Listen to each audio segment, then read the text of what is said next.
Olá, muito bom dia para você. Foi assunto ontem no Espaço Feminino, é assunto hoje também aqui no 30 Minutos, endometriose. A doença afeta cerca de 10% das brasileiras e é a principal causa de infertilidade. Somente em 2019, 11.790 brasileiras precisaram de internação por causa do problema. A demora no diagnóstico é uma realidade, por isso fique atenta aos sintomas e às mudanças nos hábitos de vida. A gente mostra ainda. Expectativa de vida aumenta no Brasil, aponta IBGE. Entre as mulheres é maior. Marias Artesãs abrem exposição natalina. Inaugurado o prédio da Justiça Federal em Patos de Minas. Tem mais informações a partir de agora no 30 Minutos. Fique comigo.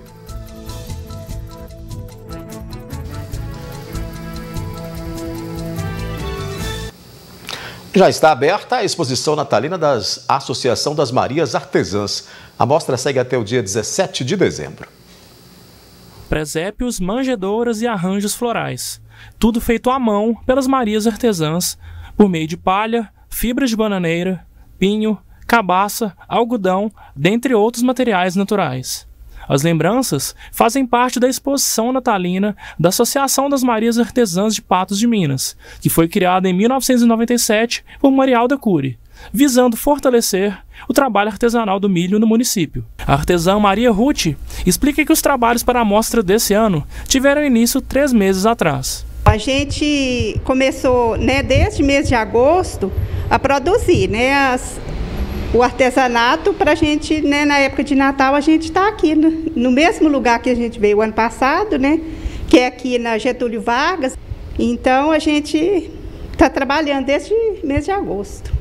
Desde o início da pandemia da Covid-19, o trabalho das Marias Artesãs tem sido realizado em casa para evitar o contágio da doença respiratória. Por causa da pandemia, a gente está produzindo em casa, A gente vai lá e produz em casa as peças. Uma boa pedida para presentear amigos e familiares no Natal. As peças das Marias Artesãs podem ser obtidas por valores entre R$10 até R$100. Vai ficar do dia 22 de novembro, que a gente começou, e vai até o dia 17 de dezembro. De segunda a sexta, de 10 da manhã às 5h30 da tarde. Então a gente... Bacana, né? Daqui a pouco aqui no 30 Minutos a gente mostra a inauguração do prédio da Justiça Federal em Patos de Minas.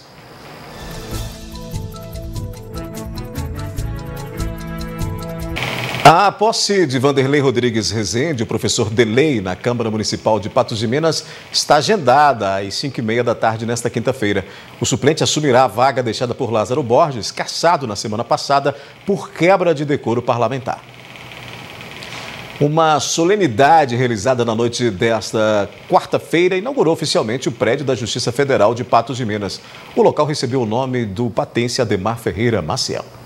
O imóvel, com mais de 2.000 metros quadrados de construção, foi planejado especialmente para abrigar a Justiça Federal. Todos os serviços são realizados nesse prédio, desde uma perícia judicial, na área médica, a sua contadoria, os mandados, os oficiais de justiça sendo acolhidos devidamente, as salas de audiência espaçosas, É um prédio feito com muito carinho, com muita dedicação, para valorizar a região de Patos de Minas, o Alto Paranaíba. O novo espaço, no bairro Guanabara, começou a funcionar no final do ano passado, mas a inauguração oficial só foi realizada nesta quarta-feira, quando foi descerrada a placa.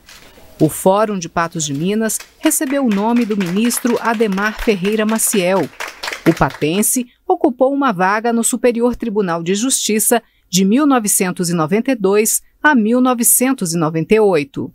É com grande júbilo, então, que inauguramos essa nova sede e com satisfação redobrada por podermos batizá-la com o nome do saudoso ministro Ademar Ferreira Maciel, distinto cidadão daqui de Patos de Minas, que trilhou toda a sua carreira na Justiça Federal Mineira, Então, portanto, merecedor de toda a nossa homenagem. O ministro Ademar Ferreira Maciel faleceu em 2014 aos 85 anos e deixou um grande legado pessoal e profissional. Elogios não foram poupados pelo desembargador Francisco de Assis Betti, que o conheceu bem. Essa terra prestou uma homenagem a uma pessoa brilhantíssima, um indivíduo íntegro, um exemplo para a magistratura nacional. Não é um descerramento de placa simplesmente, é uma referência à memória de uma pessoa que se dedicou ao direito. 2 dos 5 filhos do ministro homenageado estiveram presentes na cerimônia. A homenagem reforça o exemplo deixado pelo pai. Isso para nós é uma satisfação e uma honra muito grande. Primeiro pelo fato de ser Justiça Federal e o segundo lugar por ser Patos, né? Ele é natural daqui de Patos, nasceu aqui, tinha um orgulho imenso, né, pela cidade, pelos antepassados, né? Eu diria, né, que para ele seria talvez a maior honraria da vida dele. É um momento de reconhecimento do trabalho que ele fez e da pessoa que ele foi. Não só como um patense, mas como um cidadão brasileiro, mineiro e brasileiro, que representou muito bem a Justiça Federal e a Justiça no geral no Brasil. A estrutura do novo fórum é recebida com satisfação pela comunidade e reforça a importância da Justiça Federal para Patos de Minas e região. Esse prédio aqui de Patos de Minas é um dos melhores prédios da Justiça Federal mineira. Então ele foi elaborado de uma forma assim para poder atender a população de forma efetiva, eficiente, e ele é um prédio totalmente sustentável. Uma sede maravilhosa, né? Muito adequada, com conforto e especialmente agora homenageando o nome de Patos de Minas, que é o ministro Ademar Ferreira Maciel, grande jurista, grande magistrado e deixou um legado na magistratura e também no assunto jurídico nacional. É sempre importante termos um espaço adequado para a boa prestação da justiça, mas sobretudo para receber os advogados, receber os jurisdicionados e, de fato, possibilitar que a justiça seja efetiva naquilo que propõe. Em instantes aqui no 30 Minutos a gente fala sobre a endometriose, a principal causa de infertilidade entre as mulheres e que afeta 10% das brasileiras.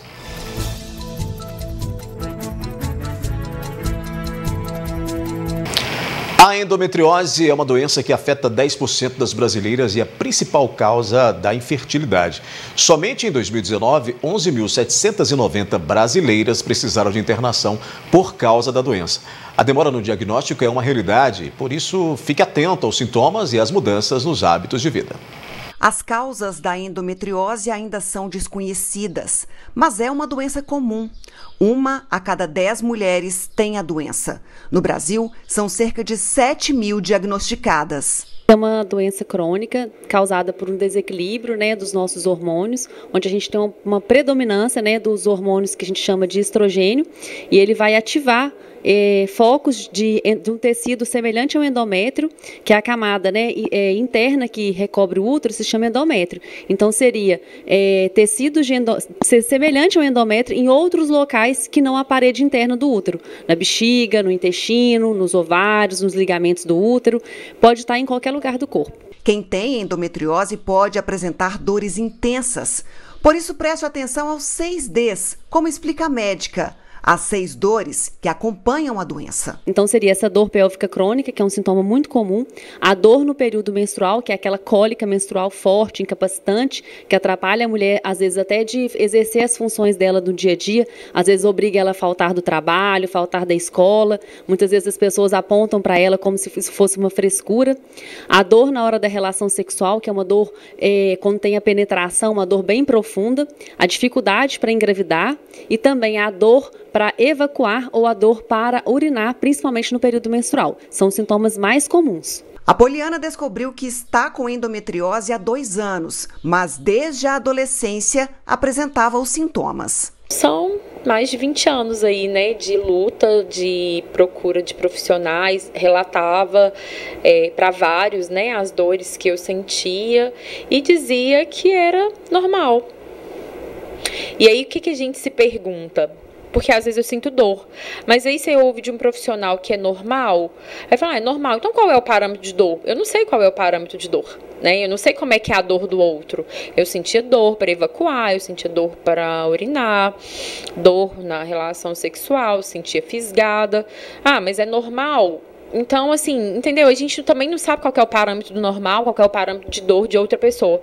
Alguns alimentos, como carne vermelha e cafeína, podem piorar ainda mais o quadro. Os hábitos de vida também influenciam no agravamento da endometriose. A gente tem a remissão dos focos de endometriose e a remissão dos sintomas. Então, a gente melhora a qualidade de vida muito das pacientes com endometriose através dessas mudanças. Principalmente, adequar o sono, redução ali, mudanças na rotina, que vão favorecer a redução dos níveis de cortisol, de estresse, ingestão de álcool, limitar o consumo de carne vermelha no máximo uma vez por semana, então não está ali naquele consumo diário. Enriquecer essa alimentação com frutas e legumes. Principais vegetais que devem ser incluídos são os crucíferos, então repolho, couve-flor, rabanete, brócolis, a couve. Então esses alimentos precisam estar presentes todos os dias. E as frutas que têm um potencial antioxidante maior, principalmente frutas vermelhas e roxas. Então, jabuticaba, mirtilo, amora, morango, ameixa, o açaí, quando é o açaí ali puro. Então, esses alimentos precisam estar presentes ali com mais frequência nessas pacientes. A endometriose atrapalha a rotina e pode adiar o sonho de uma gravidez, ou até mesmo pôr fim a ele. É que a doença é a principal causa de infertilidade. Desde dos quadros de dor que ela pode ter em qualquer período do mês. Então ela vai atrapalhar essa mulher às vezes de ir para uma festa, ela vai atrapalhar o relacionamento dela com o parceiro, já que ela pode ter uma relação sexual dolorosa. Ela vai atrapalhar essa mulher muitas das vezes para engravidar, porque 50% das mulheres têm infertilidade, então ela pode se ver, né, com uma dificuldade ou até mesmo impedida de ter o sonho dela de ter um filho. A Poliana sabe bem como é doloroso conviver com a endometriose e também teve que prorrogar os planos da maternidade. Retardou, sim, os meus sonhos, né? Porque, na verdade, eu sempre vivi muito a vida profissional, mas quando eu senti o desejo de ser mãe, foi quando eu descobri tudo isso, né? E nada, assim, eu não digo que vai me impedir de ser mãe, mas assim, eu vou ter uma dificuldade maior, inclusive para um possível tratamento, que é uma fertilização. Mas a endometriose tem tratamento e as intervenções mudam de acordo com o estágio em que se encontra. E a gente tem o tratamento hormonal, que é o uso de, às vezes, de anticoncepcional ou de medicamentos que bloqueiam, né, a ovulação e que causam bloqueio hormonal, e em alguns casos também o tratamento cirúrgico. Ainda nessa edição do 30 Minutos, expectativa de vida aumenta no Brasil, é o que aponta o IBGE. Entre as mulheres é maior.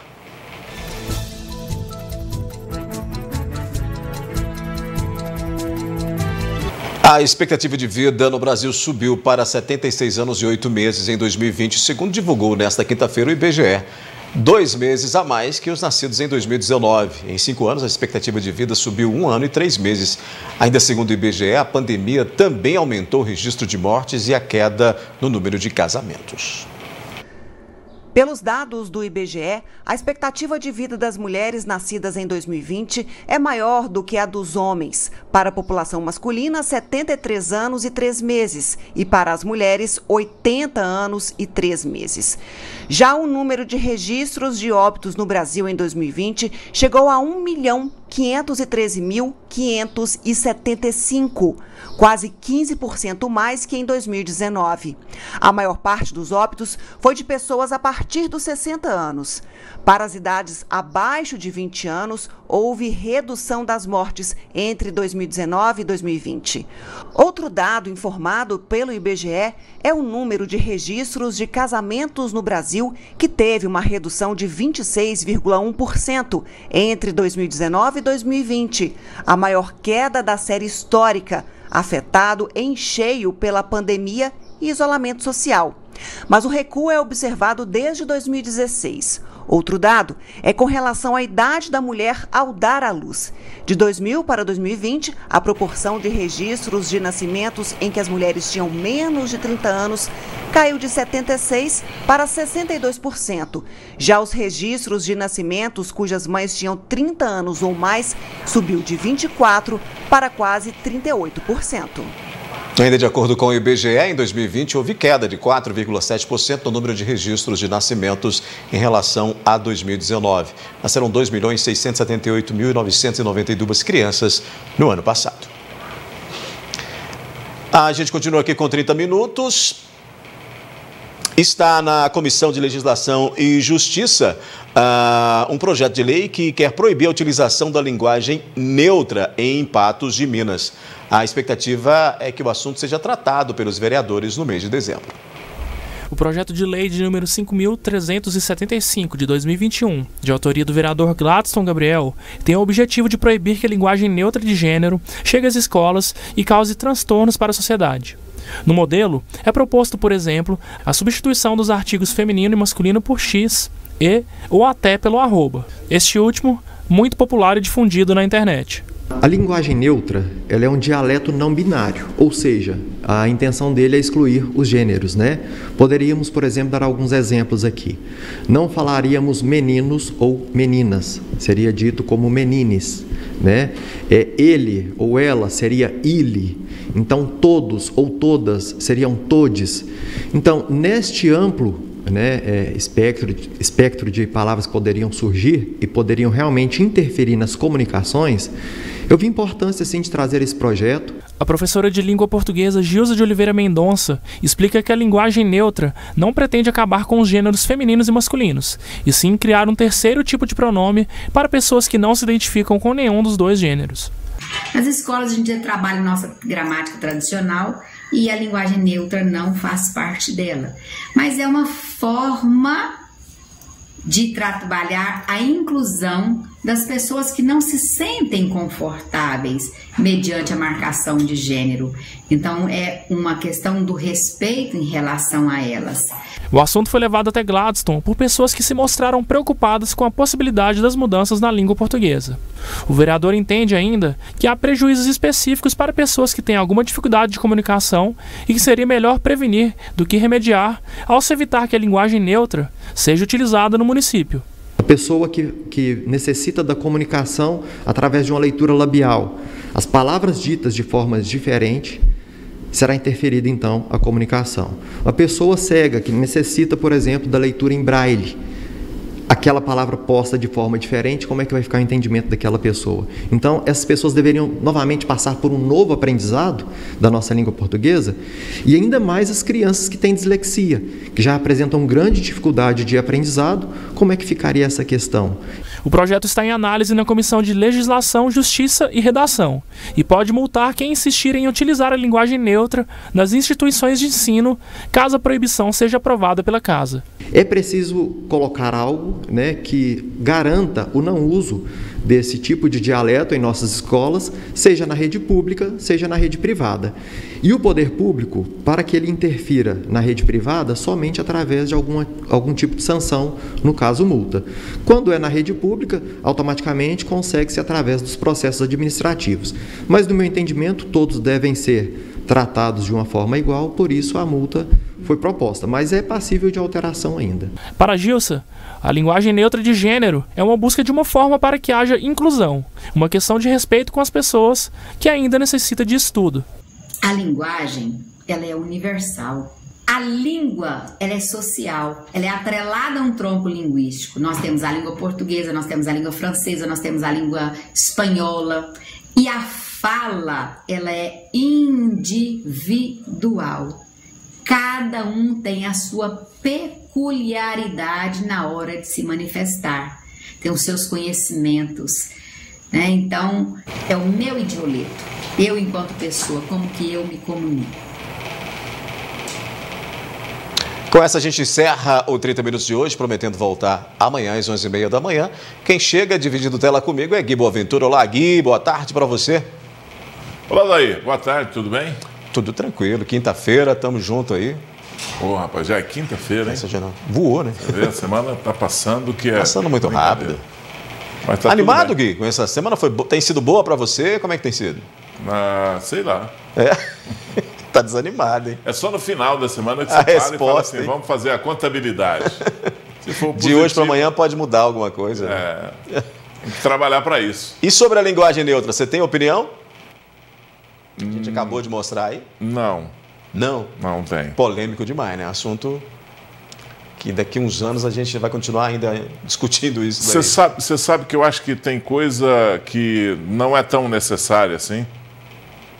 As pessoas, às vezes, eu posso até ser criticado por causa disso. Mas eu acho que a gente dá tanta importância numa determinada coisa e deixa o rio seguir o seu curso, rapaz. Deixa as coisas, não força a barra para o rio virar para um lado ou virar para o outro, sabe? Deixa ele fazer suas curvas, deixa a vida seguir, que as coisas vão se ajeitando. O povo, a cultura do povo conduz uma nação, conduz o seu povo. Eu estou errado? Ontem a Ludmila fez um comentário e usou um termo que eu acho sensacional, que é a língua portuguesa ela é viva e que ao longo do tempo ela vai agregando novas formas. Então a gente tem que esperar que isso aconteça e não ficar antecipando, né? Porque tem gente já querendo proibir algo que nem está em uso ainda. Exatamente. Então é isso. A língua portuguesa ela está sempre em mutação, né? E na realidade é isso mesmo. Não é uma língua tão presa como algumas outras línguas, como o japonês, por exemplo. O japonês é extremamente dentro da sua caixinha, da tradicionalidade e ponto final. E fácil de aprender. Muito fácil, inclusive de escrever. Né? Sim.